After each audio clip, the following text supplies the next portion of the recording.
Bonjour à tous. Je vais vous parler des réseaux sociaux. Non pas, vous avez eu un sociologue tout à l'heure, vous aurez un historien dans quelques minutes. Par rapport aux réseaux sociaux, et suite à la petite description qu'on a faite tout à l'heure, notre ami, je suis une observatrice plutôt des réseaux sociaux, et puis comme je baigne véritablement dedans, peut-être un peu trop même depuis 3-4 ans maintenant, j'ai acquis certains réflexes, une petite expérience, et puis une petite, j'en sors un petit peu ma petite analyse tous les matins sur l'antenne de la première de la RTS.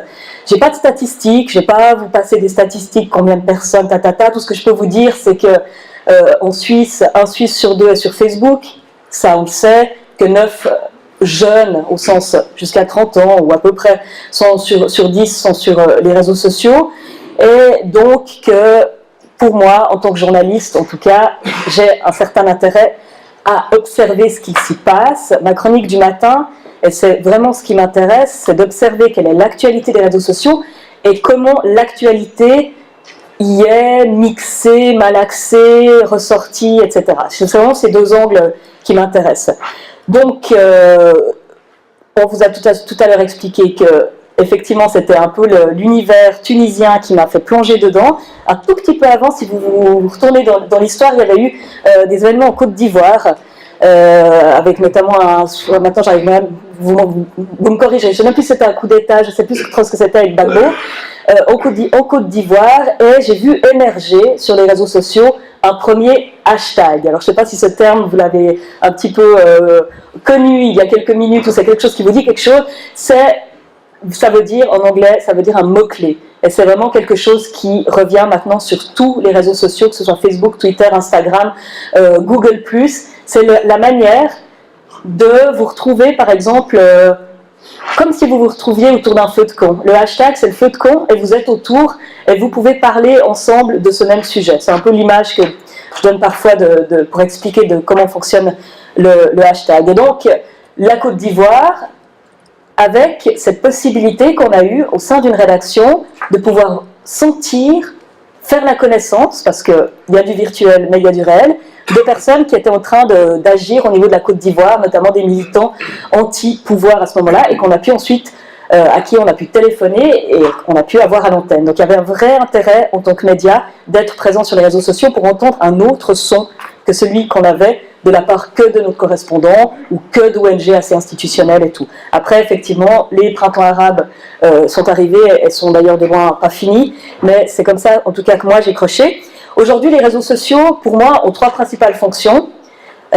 Pour les médias, effectivement, pour les partis politiques, les associations, les marques, les institutions ou les églises, j'imagine que vous l'avez vu tout à l'heure aussi. La première, évidemment, c'est de communiquer.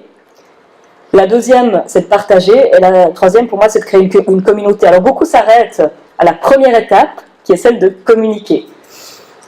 Et pour ça, on pourrait se satisfaire complètement des communiqués de presse.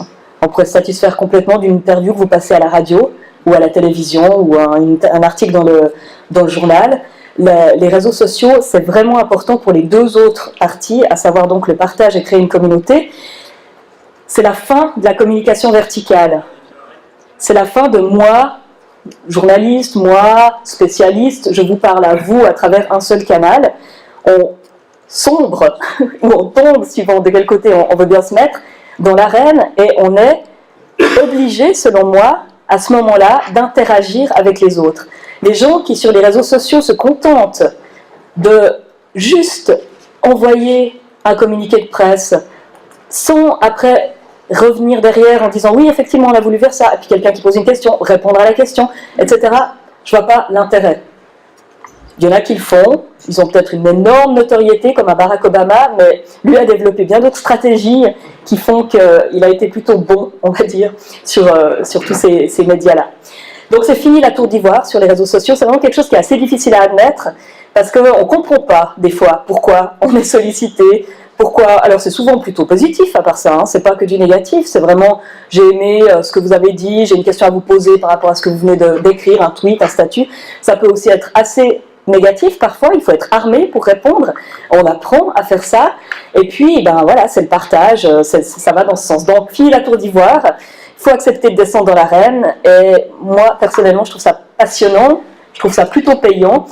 Je vais essayer de vous le prouver dans les petites minutes qui nous restent. Je vous ai mis un chat, est-ce que vous savez enfin, le lien entre le chat et Internet? Voilà. Le chat de la police. Le chat de la police? La police.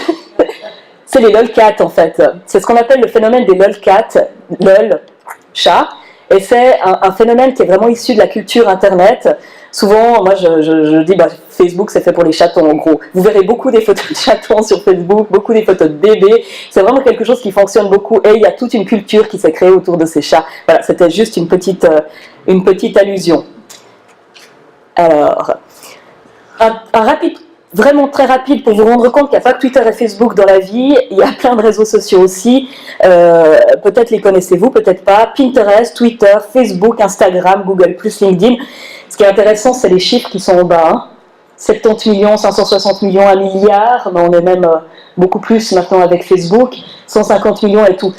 Voilà, les gens que vous voyez sont là, on mange ensemble, on fait des fêtes ensemble, mais on se trouve aussi sur Facebook. Les deux univers ont quand même de plus en plus tendance à cohabiter, et il n'est pas rare, et il y a de la vie sur les réseaux sociaux, ça aussi je tenais à vous le dire.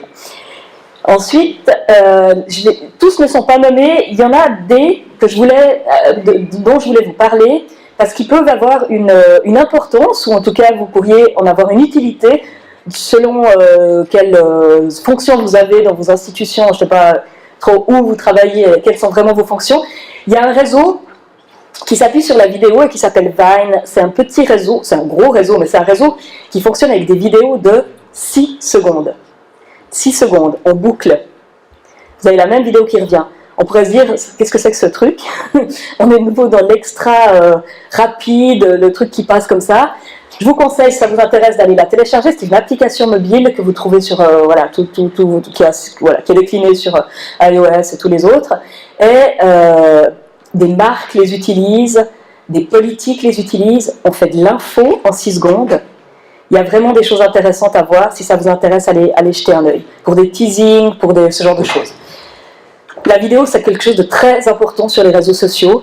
Il y a 2 réseaux, pour moi c'est des réseaux sociaux, hein, c'est YouTube et Dailymotion, qui sont des réseaux sociaux parce que c'est des réseaux et des vidéos, des publications qu'on peut commenter, qu'on peut partager, c'est donc un réseau social. Ça cartonne. YouTube aujourd'hui, c'est le Google des jeunes. Les jeunes vont chercher, c'est leur moteur de recherche. Juste si vous voulez toucher des jeunes, passez par là. Après, il faut avoir la bonne astuce, il faut avoir la bonne vidéo, il faut avoir, voilà, il ne suffit pas de faire une vidéo pour que ça fonctionne. Mais la vidéo, ça a un gros poids sur les réseaux sociaux. Sur Facebook, c'est généralement les vidéos qui sont virales et les photos, un peu moins quand même les articles tout seuls ou les statuts, je pense que vous vous en êtes rendu compte. Le terme viral, c'est ce qu'on recherche quand on a envie d'être vu et rendu visible sur les réseaux sociaux. C'est à contrario de ce que ça signifie en vrai, ça n'a rien de négatif d'être viral, c'est vraiment de pouvoir rendre sa publication la plus visible possible et qu'elle se propage. C'est ce côté-là du virus qui est recherché. Qui est sur les réseaux sociaux? Ben, je ne sais pas, là, vous pouvez juste me dire un petit peu en levant la main si vous y êtes. Bon, quand même une bonne majorité. Vous êtes représentatif complètement des personnes qui sont, tout le monde aujourd'hui est sur les réseaux sociaux. Je caricature bien sûr, mais ce que je veux dire par là, c'est que toutes les catégories d'âge, toutes les catégories socio-professionnelles, toutes les confessions, voilà, il y a vraiment tout le monde qui est représenté aujourd'hui sur les réseaux sociaux. Quelques petits exemples, alors je ne sais pas si on les voit suffisamment, c'est des photos qui sont issues du réseau social qui s'appelle Instagram, qui est donc le réseau aux petites photos carrées filtrées qu'on trouve exclusivement via les smartphones. Ces réseaux aujourd'hui, leur force, c'est de se développer sur les applications mobiles. Et juste pour vous montrer, l'idée aussi c'est de vous montrer quelques exemples, bien sûr. Barack Obama en haut à gauche. En haut à droite, un surfeur très connu que vous connaissez peut-être qui s'appelle Kelly Slater, qui commence à être un peu vieux peut-être maintenant, mais qui fait quand même de très belles photos. Non mais il doit avoir peut-être, je sais pas, 40, enfin soyons fous. non mais voilà, qui était plutôt une star des années 90 ou comme ça. À droite c'est Madonna, pour vous parler des stars qui ont un usage très marqué, on va dire, des réseaux sociaux. Et des stars, ce qui est intéressant aussi par rapport aux people, c'est qu'elles utilisent les réseaux sociaux de manière variée. Sur Facebook, il n'est pas rare que ce soit des gens qui travaillent pour ces stars qui gèrent. Hein. Sur Twitter, sur Instagram, il n'est pas rare que ce soit elles qui gèrent. Parce que cet appareil, c'est, en tout cas pour moi, et apparemment pour elles aussi, c'est un peu le prolongement. Et puis, elles parlent de leur vie, mais elles l'utilisent aussi très bien pour faire de la promotion, pour se vendre et tout. Mais on sait, enfin voilà, il y a plusieurs articles, des interviews, etc., qui nous prouvent que ce sont elles qui directement agissent, d'où aussi quelques boulettes parfois. Et vous parlez aussi de personnalités qui utilisent les réseaux sociaux dans un but de propagande, dans un but en tout cas de communication. Ce sont notamment tous ces dirigeants que sont Bachar el-Assad, Kadyrov, Rouhani en Iran, et qui directement, à travers ces réseaux sociaux occidentaux, américains, parlent aux occidentaux.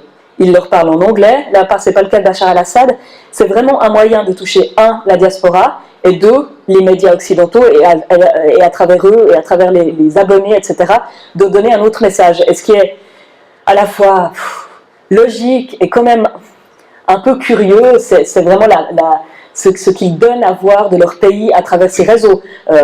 J'avais fait un sonar sur Bachar el-Assad, c'est Disneyland, la Syrie, ce qu'ils nous montre, quoi. C'est vraiment, et ça c'est intéressant aussi à analyser. Il n'y a pas la guerre, il n'y a pas ce genre de choses. Ça c'est une rare photo où on voit une couronne de mortuaire. Les politiques sont aussi sur les réseaux sociaux. Vous dire aussi que moi je vais beaucoup vous parler peut-être de Twitter aussi, parce que c'est un réseau social que j'aime bien, parce que c'est un réseau d'information où l'information circule. C'est un réseau social où vous trouverez des articles, vraiment ce genre de choses. Mais en Suisse, il faut relativiser tout ça. Apparemment, 5% à peine de la population suisse serait sur Twitter. On est loin des 1 sur 2 Suisses à voir avec Facebook. Mais c'est un réseau intéressant. Pourquoi ? Parce qu'il y a beaucoup de journalistes, il y a beaucoup de politiciens, il y a beaucoup de spécialistes, il y a beaucoup de marques, etc. Et tout ce petit monde fait que si vous publiez sur Twitter et que vous êtes repéré, c'est un moyen pour vous d'être médiatisé. Donc c'est aussi intéressant à savoir. Là, dans les politiques, quelques exemples suisses. Alain Berset, qui est le seul conseiller fédéral qui est sur Twitter, sur Facebook, sauf erreur. Maintenant, c'est surtout Twitter qui l'utilise. Il y a une vraie peur des réseaux sociaux tout en haut au niveau de la hiérarchie politique chez nous. Une peur de que ce soit chronophage, ce qu'on peut entendre, hein, mais on peut aussi se dire qu'on peut tout à coup décider qu'on utilise un petit peu quand même les réseaux sociaux dans un laps de temps donné, et puis la peur énorme de faire une boulette, d'être mal interprété, etc. Donc il y a une réticence. Je connais personnellement qui travaillait chez nous avant, Nicole Lamont, qui est la porte-parole d'Alain Berset, et il est sur les pattes arrière pour tout, quoi. Tout est compliqué. Alors que ses collègues français, ses collègues américains, ses collègues suédois, norvégiens, africains, les Africains sont beaucoup sur Twitter, au même niveau, sont sur les réseaux sociaux. Puis juste à votre droite, c'est deux conseillers nationaux, Carlos Maruga et Philippe Montermo, est député valaisan, qui en ont encore un usage, on va dire, approximatif, parce qu'il y a un gros mélange de fêtes personnelles ou de voyages personnels, et puis de la vraie politique. En même temps, c'est ça qui est intéressant. Donc voilà, ce qu'ils avaient envie d'aller les chercher. Je vous parlais tout à l'heure des présidents. C'est intéressant parce que c'est développé sur Twitter, notamment, ce que certains appellent la tweetplomatie. C'est d'ailleurs, si vous êtes sur Twitter, un compte qui est très intéressant à suivre et qui s'appelle @tweetplomatie. C'est vraiment une autre manière de faire de la diplomatie, de faire de la politique sur les réseaux sociaux, avec parfois des événements, des phrases qui émergent, notamment dans le conflit ukrainien, quand Carl Bildt, le ministre des Affaires étrangères, prend clairement parti pour l'Ukraine, poste des publications clairement anti-Poutine, et va même se friter parfois avec d'autres personnalités, notamment russes. Il y a vraiment des choses, en tout cas, tout à coup, on a accès à quelque chose auquel on n'avait pas accès, tout en sachant pertinemment que ces gens, pour la plupart, savent ce qu'ils font quand ils postent, ils savent que c'est public et tout, mais c'est une autre façon plus transparente, osons, de faire de la politique visible de tous. Ouais, il y a aussi des présidents qui veulent revenir au pouvoir, c'était un peu cette idée-là. Non, mais c'est intéressant Sarkozy parce que c'est par Facebook qu'il communique. Mais depuis son échec, c'est par Facebook qu'il a donné les principales informations sur sa vie institutionnelle quasi. Donc s'il revient en politique, je parie que c'est par ce biais-là. Et il est suivi, ces personnes sont suivies par des millions. Voilà, il a 923 000, presque 1 million de personnes. C'est pas rien, sachant que sur Facebook, le côté viral, un statut est partagé, on peut très vite toucher plusieurs millions de personnes, voire plusieurs dizaines de millions de personnes. Les terroristes sont sur Facebook, sur les réseaux sociaux. C'est pour eux un moyen très très pratique de communiquer, de se rendre visible également. C'est un moyen, on se crée un compte, on informe de quelque chose, on se fait bloquer, on revient, on se refait bloquer. Enfin, c'est vraiment quelque chose. Les spécialistes en terrorisme, suivent vraiment des comptes Twitter, savent qui sont carrément même les djihadistes. J'ai un collègue en Tunisie qui s'appelle David Thompson, qui a écrit des bouquins sur les terroristes et qui régulièrement retweet des comptes de djihadistes, etc. Donc c'est vraiment assez passionnant. Évidemment, pourquoi n'y serait-il pas, hein? C'est des gens comme tout le monde, dans le sens qu'ils ont besoin de communiquer, qu'ils ont besoin de s'informer, et c'est par les réseaux sociaux qu'ils le font. L'exemple ici, je ne sais pas si vous vous souvenez de cette affreuse prise d'otage au Kenya, dans le Westgate, c'était un énorme centre commercial, et ça c'était les Shabab, c'était les Shabab qui étaient à l'origine et qui avaient, dans un premier temps, live tweeté. Ça veut dire communiquer en direct ce qu'ils étaient en train de faire dans ce centre commercial. Après, il y a toujours un doute, hein, je vous l'accorde, sur est-ce que c'est vraiment eux derrière et tout. Mais en attendant, voilà, il y avait eu pas mal de présomptions comme quoi c'était en tout cas des représentants. Je vous parlais des stars, des people, où c'est intéressant, c'est qu'ils l'utilisent, eux, comme canal direct avec leurs fans. Ils zappent les médias. Ils zappent les médias, ils zappent les paparazzis, ils ont, eux, une communication parfaite. Je publie mes bébés, c'est pas les derniers, ceux-là, c'est une vieille photo, je peux directement avoir accès à Justin Bieber, je sais plus maintenant, 50 millions de fans, d'abonnés sur Twitter, 50 millions, quand il est en ce moment assez, on va dire, embêté par la police, ce genre de choses aux États-Unis, il fait un tweet en disant « Coucou les fans, je vous aime, non, tout est faux de ce qu'on raconte sur moi », c'est bon, il touche potentiellement 50 millions de personnes. Voilà, ça c'était l'exemple. Donc 52 millions, voilà, 52 millions. Quand ils veulent sortir un disque, ils mettent un extrait sur Twitter, ils renvoient sur iTunes. C'est bon, quoi. Il n'y a pas besoin de passer par 36 000 voies de presse traditionnelles. La promo, se prémunir des paparazzi, ça je vous en ai parlé. L'exemple des Hallyday est assez intéressant, outre le fait de la petite histoire de Gstaad. Ce qui est intéressant, c'est qu'ils en ont une utilisation quasi frénétique. Lui, elle est la mère d'elle. Donc, ils publient à peu près tout ce qu'ils vivent. Et l'un des deux, je ne sais plus lequel, avait même expliqué dans une interview que c'était clairement un moyen de passer outre les paparazzi. Les photos qu'ils font sont plutôt jolies. Après, c'est pas dit qu'on puisse les mettre en format, hein, d'accord. Les filles, enfin, c'est ce que veulent savoir les gens, comment vont les filles, comment on est, et tout est là. Donc, les paparazzi sont un peu éloignés, on va dire, par cette manière de faire. Le contrôle de la... Les évêques sont sur Facebook, mais aussi sur Twitter, les réseaux sociaux. Charles Morero, en l'occurrence, on a une utilisation très simple. Quoi, il répond aux gens, il publie des choses, il va chercher des informations, assez, voilà, on sent que c'est commun, presque, de le faire pour lui. D'ailleurs, il s'en a expliqué largement souvent. Les protestants, voilà, j'ai trouvé. Et c'est un exemple à droite de Benjamin Corbat, je ne sais pas s'il est... Non, voilà.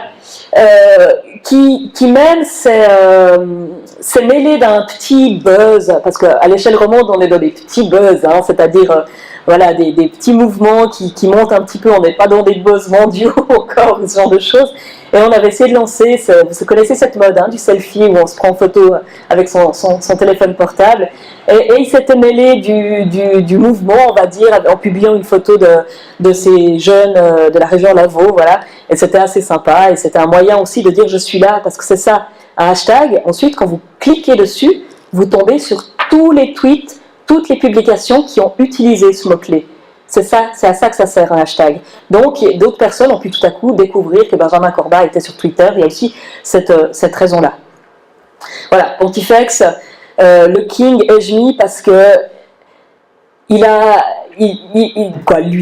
son équipe, on est assez clair, ont très bien compris l'usage qu'on pouvait avoir des réseaux sociaux pour toucher la communauté large des internautes, au point tel que quand il y a eu l'opération Bring Back Our Girls, ça vous dit quelque chose? Pour le Nigeria, les jeunes filles d'ailleurs dont on est toujours sans nouvelles, il a lui aussi tweeté avec ce hashtag, et ça paraît complètement anecdotique, mais c'est assez révélateur ce que n'aurait pas fait Benoît XVI, qui était très dans un truc. Alors moi je les connais, vraiment j'ai une très, très petite connaissance de tous ces milieux-là, mais lui il n'était pas du tout dans cette implication de prendre les codes du réseau social et de les relancer, relayer. Donc ça c'était quelque chose de nouveau.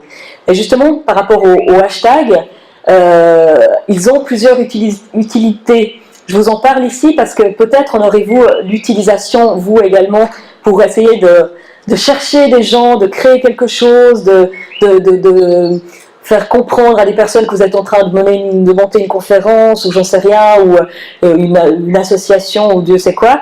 Un hashtag, ça sert à mobiliser. Regardez-moi, aidez-moi, comme cet exemple-là, autour des événements turcs de l'année passée. Donc on est toujours dans la même tension en Turquie. Ça a commencé avec, souvenez-vous, l'occupation de ce parc, le Gezi Park, pour une histoire d'arbres. Et les Turcs sont très très très connectés sur les réseaux sociaux, en tout cas ceux de la région d'Istanbul. Et on avait à travers Twitter, Instagram, Facebook, on continue un flux de ce qui était en train de se passer en direct sur cette place et dans cette ville. Et ils ont très bien vite su générer tout le monde autour d'un seul mot-clé. C'est ça la clé. C'est d'essayer de trouver le mot-clé que les autres vont reprendre. Parce qu'un mot-clé, on ne peut pas décider que ce sera celui-ci. On ne peut pas le réserver comme une URL. Ça, vous comprenez? Donc on est obligé de se dire, il faut tout faire pour que les autres le reprennent. Donc quand vous lancez quelque chose, il faut être derrière, il faut aller motiver, il faut aller chercher des gens. C'est un vrai job, quoi. Donc eux, aussi avec la masse, on est d'accord, le nombre, les étudiants, catégories cibles, enfin tout ça, ont réussi à mobiliser. Un hashtag également pour dénoncer. Quand ils étaient bloqués, quand Erdogan avait bloqué l'accès à Internet, Twitter is blocked in Turkey, ça a été repris dans le monde entier. La pression a été telle que même le fondateur de Twitter a tweeté avec ce hashtag, demandant à Erdogan de lever le blocus. Enfin voilà. Un hashtag pour également voir plus loin des réseaux sociaux pour sensibiliser, on l'a dit, mobiliser. Ça c'était le fait qu'en Iran, les jeunes femmes enlevaient le voile et se montraient physiquement en prenant une photo en disant « Voilà, ma liberté c'est aussi de choisir si je veux le mettre ou pas ». Et elles sont prises en photo comme ça, et une page a rassemblé toutes ces photos. Elle s'appelle Still See Freedoms of Iranian Women, et elles avaient également aussi un hashtag. Ce qui est intéressant avec ces pays dont on a parlé, dont je viens de vous parler, que sont l'Iran, dont on sait que Facebook, Twitter, ces réseaux sociaux occidentaux sont bloqués, la Turquie à l'instant, la Chine, vous trouverez quand même des Chinois, vous trouverez quand même des Iraniens, vous trouverez quand même des Turcs sur les réseaux sociaux, parce qu'ils savent très bien comment contourner cette censure. Ça passe par des logiciels qu'on appelle Tor, c'est très facile à mettre en place. Notre correspondant en Chine en a un pour pouvoir être sur Twitter. Donc ils sont très bien organisés et tout. Donc si vous voyez des gens sur les réseaux sociaux qui sont originaires de ces pays, la plupart du temps ils le sont vraiment. Il ne faut pas avoir non plus... on peut douter, on peut toujours douter, mais enfin voilà, c'est pour vous dire ça. Les hashtags permettent aussi de se faire la guerre. Alors le mot est un peu fort, mais dans les événements en France il y a quelques mois, dont on a passablement entendu parler tout de même, il y avait les fameuses manifestations du mariage pour tous, qui s'opposaient aux gens qui étaient contre, et eux, c'était les manifs pour tous. Et ce qui se passait dans la rue, avec une manifestation après l'autre, se répercutait également sur Twitter. Et derrière ces lobbies, parce qu'il faut vraiment parler de ça, il y a des gens dont le travail était de faire monter le hashtag. C'est-à-dire qu'ils se retrouvent dans les tendances, les grosses tendances de la journée, les grosses tendances de la semaine, pour montrer une présence et ainsi faire parler de soi dans les médias, montrer qu'on a un potentiel de mobilisation, etc. Donc ça, c'est aussi des petites choses qui se passent sur les réseaux sociaux.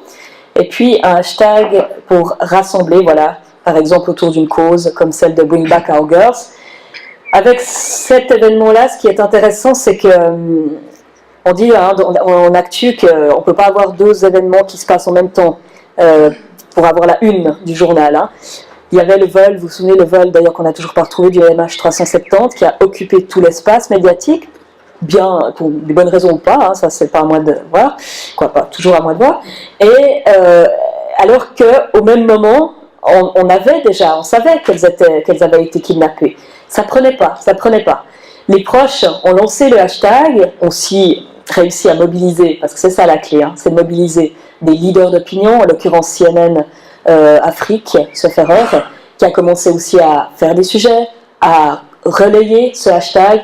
Et l'histoire, j'imagine que vous en avez aussi entendu parler, la femme d'Obama en a parlé, ça c'est la jeune afghane qui a été brûlée par des terroristes et qui s'est associée, on va dire, à cette mobilisation, et tous ces gens ont des millions d'abonnés. Donc voilà, après au final, est-ce que ça peut les aider elles? J'ai pas la réponse, hein. Mais même certains disent que c'est le contraire parce qu'on mettrait trop de pression, enfin voilà, et qu'on ferait trop de publicité à ces terroristes. Mais enfin voilà comment se déroulent ces phénomènes. Parler de la Suisse, quand il y a des votations, c'est ce qu'on a essayé un peu de faire, voilà, de stimuler. C'est aussi un peu le rôle d'un service public, hein, de faire que les gens s'intéressent à la politique, de leur rappeler qu'il y a une votation. Et on a essayé à la RTS de créer un hashtag et on a réussi. Voilà. Et c'est le hashtag CHVote qui maintenant, chaque fois qu'il y a une votation fédérale, est repris par les twittos.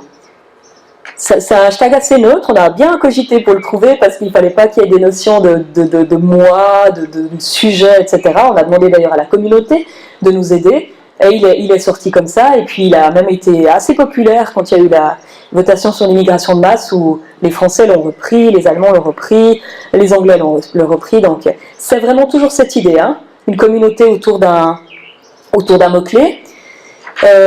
Aussi, ça c'est un petit exemple comme ça en passant, mais il y a de plus en plus de gens qui font dans les isoloirs. Non, nous on a moins ce phénomène parce qu'on vote par correspondance, mais voilà, j'ai voté, vous montrez votre bulletin de vote. Alors ça peut poser problème, hein, il y a plein de choses par rapport à ça, et puis c'est une manière un peu virale de lancer le phénomène du vote. Un hashtag pour lancer le buzz aussi, je voulais vous montrer un peu des exemples de ce que moi j'ai pu voir. De comment des buzz, les buzz, hein, c'est quelque chose qui arrive sur les réseaux sociaux, sur Internet, et que tout le monde tout à coup se partage, hein, c'est un peu ça l'idée. On a essayé, je ne sais pas si vous avez vu passer certains d'entre vous, c'est une libraire, c'est une jolie histoire, c'est pour ça que je l'aime bien, c'est une libraire à Oran qui s'appelle Marie Musy, qui un jour sur sa page Facebook a dit et si vous faisiez des piles de vos livres préférés et que vous les preniez en photo, et puis vous m'envoyez les photos et je les publierai sur la page de ma librairie. Ok. J'ai fait une petite chronique là-dessus. Le lendemain, un twitto a dit, bon, on pourrait faire la même chose sur Twitter. Et elle a lancé le hashtag My Top 10 Books, qui est tout sauf roman, mais qui a l'avantage d'être exportable. On espérait que les Suisses allemands nous suivraient, mais ça n'a pas été le cas. Donc voilà. Et ça a donné franchement une toute jolie histoire où beaucoup de personnes, je ne sais plus maintenant, plus de 200 en tout cas, ont fait l'effort de sélectionner des livres qu'ils aimaient dans toutes les catégories possibles et imaginables, avec des trucs très drôles aussi. Elles les ont postés, et puis après il y a eu des discussions, ah bon, tu aimes ce livre, pourquoi tu aimes ce livre? Et on est parti vraiment sur quelque chose qui change un petit peu peut-être de l'image que vous avez aussi des réseaux sociaux, où c'est très... voilà, c'est très éphémère, c'est pas très, c'est très des pchits et des machins comme ça. Là, c'était vraiment une jolie histoire qui date à peu près d'il y a 1 mois ou 2 mois, je sais plus maintenant. Un buzz, est-ce que vous en avez aussi entendu parler de ça? C'est un buzz catholique. C'est en fait les diocèses de Normandie qui ont besoin d'argent. Qui ont besoin de regagner les caisses. Au lieu de se lancer tout seuls dans leur coin, en se disant, bon, on va faire un truc sur le net ou sur notre page Facebook et tout, ils ont eu pour moi la bonne idée de s'adresser à des professionnels de la pub, qui leur ont concocté une campagne très corrosive, en tout cas décalée, et qui s'appelait adopteuncuré.com. Si je vais dessus, je vois si ça marche. Ouais, pas toujours. Cette campagne consistait en fait à jouer sur ce côté adopter, louer un curé. Quand vous arriviez sur l'interface, très vite, alors vous aviez encore des choses assez drôles, genre ce jeune curé-là, très peu servi, peut-être livré en 24 heures, enfin voilà, des choses un peu rigolotes comme ça. Et ensuite, quand vous cliquiez, vous comprenez assez vite, même si vous ne l'aviez pas compris avant que tout ça était un peu un truc pour vous attirer. Et derrière, vous aviez la possibilité, toujours dit dans le même style, bah oui, un prêtre en l'occurrence, ça a besoin de communiquer, pas qu'avec Dieu, aussi avec les siens, donc il a besoin de payer sa facture de portable. Est-ce que vous êtes prêt à contribuer à hauteur de 10, 20, 30, 40 euros, paiement direct via le site internet? Voilà, et c'était comme ça. Je ne sais pas, j'ai pas recherché après s'ils avaient pu récolter, en tout cas une chose est sûre, c'est qu'ils ont fait le buzz, c'est-à-dire qu'ils ont fait parler d'eux dans tous les médias, français, suisses, belges, canadiens, et qu'au niveau de l'image, c'est plutôt quelque chose de positif, qui a été vu comme positif. Tiens, l'Église sort de sa communication traditionnelle, même si ce n'est pas la première fois, on est bien d'accord, hein, mais sort de la manière dont elle communique d'ordinaire, se lance dans le côté un peu décalé, le côté un peu taquin, etc. Et ça a plutôt été bien vu, en tout cas par les, on va dire, les internautes moyens qui se trouvent sur les réseaux sociaux. Et ça, c'est un peu, ils ont aussi évidemment pris le hashtag adopteuncuré.com et il y en avait un certain nombre sur Twitter. Et justement, le vrai buzz mondial, carrément, est-ce que vous avez entendu parler de Serge Lama? Alors ça, on est typiquement dans le truc, ça n'a plus rien à voir avec My Top 10 Books, hein. Des jeunes avinés qui volent un lama, qui se promènent dans le métro, qui font des photos, et le truc part en 4e vitesse. L'histoire de Serge Lama, tous les journaux s'y intéressent. Ça, c'est des petits événements qui ne sont pas méchants, qui sont plutôt drôles, qui révèlent quand même le pouvoir de la viralité, c'est-à-dire de comment une info tout à coup se retrouve à peu près sur tous nos murs, et en plus après ça a été décliné. Ça montre aussi le fait que les internautes, certains du moins, sont très très créatifs, vraiment. Et en l'espace de 24-48 heures, il y avait des chansons sur Serge Lama, il y avait des vidéos, il y avait des dessins animés sur Serge Lama, voilà, donc c'est possible, enfin, peut-être qu'il faut chaque fois un lama, je sais pas, mais en tout cas c'est possible d'arriver à des effets comme ça en France. C'était la première fois que moi j'avais vu un événement comme ça en France. Voilà, ça c'est un bad buzz, j'y passe tout de suite. Un bad buzz, c'est l'inverse d'un buzz, c'est-à-dire quand une marque se prend les internautes dans la face, il n'y a pas d'autre mot. En l'occurrence, c'était la fameuse histoire du lasagne gate, la viande de cheval dont la lasagne Findus, avec des détournements honnêtement tous plus drôles les uns que les autres, et une certaine difficulté pour la marque, moi je ne l'ai pas mis zut, pardon, à gérer ça. C'est ça qui est difficile. Quand vous êtes au cœur d'un bad buzz, que ce soit 10 internautes, 100 ou des millions, il faut respirer. Non mais ça s'apprend en fait, ça s'apprend, il y a des techniques, il y a des spécialistes de la com, etc. Mais il ne faut surtout pas aller vers chaque internaute et dire « Arrête tout de suite ce que tu as fait, enlève ton truc, sinon des poursuites pénales contre toi. » Ça, vous amplifiez le mouvement x 20, quoi. Donc, il faut soit jouer avec, soit tout de suite publier des informations. Nous avons rétabli, nous en sommes là dans l'enquête, nous avons fait ci, nous avons fait ça, merci de votre compréhension. Enfin, donner de l'information. Il faut nourrir ces internautes avec de la bonne information pour essayer de faire baisser la pression, on va dire ça comme ça.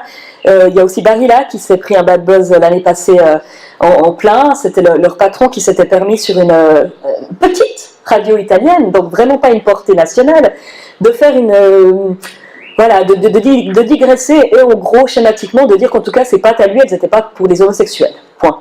Ça a été entendu et ça a pris une ampleur dingue, sachant en plus que le lobby homosexuel, le lobby gay est très présent sur les réseaux sociaux, donc très bien organisé.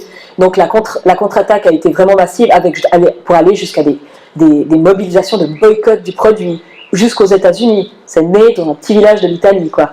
Donc voilà pour vous dire aussi l'effet papillon, en tout cas dans ce cas-là. Il y a des entreprises comme Nestlé qui ont ce qu'ils appellent une war room, où ils scannent en temps réel, je pense que ça doit ressembler à la NASA, je sais pas. Ils scannent en temps réel tout ce qui se passe avec leur marque. Tous les réseaux sociaux, les commentaires sur les articles de journaux, pour prévenir ces montées. Et puis, ça peut aller jusqu'à commenter, créer des faux profils, faire baisser la tension, créer des profils pour dire « elle est super cette marque », enfin, ce genre de choses. On est vraiment dans de la propagande extrême, hein. Mais ils ont une équipe, ça fait d'une dizaine de personnes, on continue à travailler. Bon, Nestlé c'est énorme aussi, mais voilà.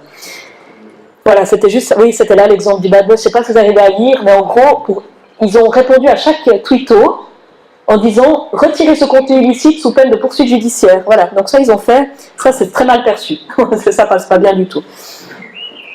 Et puis, s'amuser évidemment avec les codes des réseaux sociaux, comme je vous parlais tout à l'heure, les histoires des chats, de comprendre un petit peu voilà, de jouer avec ça, même si on est sérieux, même si des fois aussi avec RTS Info on rigole un peu avec ça, pas trop, parce qu'ils n'êtes pas nos chefs, mais un petit peu. Donc, ils n'ont pas compris, voilà, qu'on pouvait jouer avec ça. C'est dur, c'est difficile à faire comprendre. Le selfie, comme je vous en parlais tout à l'heure. Il y a plein de techniques, je ne sais pas si tout à l'heure ils vous ont un petit peu montré, monsieur Glacet, pardon, excusez-moi. Monsieur Glacet vous a montré un peu toutes les fonctionnalités aujourd'hui de Facebook et tout. On peut recréer tout l'historique sur une page Facebook. Alors c'est à la fois bien et pas bien parce qu'on peut retrouver tout ce que vous avez posté il y a 5-6 ans, mais c'est une manière aussi d'occuper l'espace. Il y a des rôles quand vous êtes community manager, peut-être certains d'entre vous êtes en tout cas responsable de page, responsable de blog, responsable, mais là surtout je pensais aux pages Facebook. Vous avez à disposition une quantité d'outils pour savoir qui vient sur votre page, à quelle heure viennent les gens, qu'est-ce qu'ils regardent le plus, les photos, les vidéos, les statuts, puis comme ça d'orienter un petit peu la manière dont vous... c'est vraiment du marketing, hein, là on n'est pas dans autre chose, d'orienter la manière dont vous publiez. En moyenne, il faudrait publier au moins 3 publications par semaine, pour être sûr d'activer sa communauté, parce que je ne sais pas si vous êtes au courant, mais c'est des algorithmes qui gèrent Facebook. Si vous avez même 4000 amis, vous publiez un truc, ce n'est pas vos 4000 amis qui le verront, c'est un tout petit pourcentage seulement. Donc il faut trouver des techniques, parce que sinon on serait tous submergés par tout ce qui vient sur les réseaux sociaux, sur Facebook. Donc il faut trouver des techniques pour pouvoir toucher les gens, etc. Quand il y a quelqu'un qui vient et vous dit que vous avez mal fait, vous attaque, comment est-ce qu'on réagit? C'est toutes des choses qu'on doit décider avant. On ne doit pas laisser quelqu'un seul avec ça. On doit décider quand on gère une page, quel est le ton qu'on utilise pour cette page, comment est-ce qu'on parle aux gens, comment est-ce qu'on leur répond, est-ce qu'on les engueule ou pas, est-ce qu'on leur répond toujours. Tout ça, c'est des choses qu'on doit décider, c'est des lignes éditoriales de pages.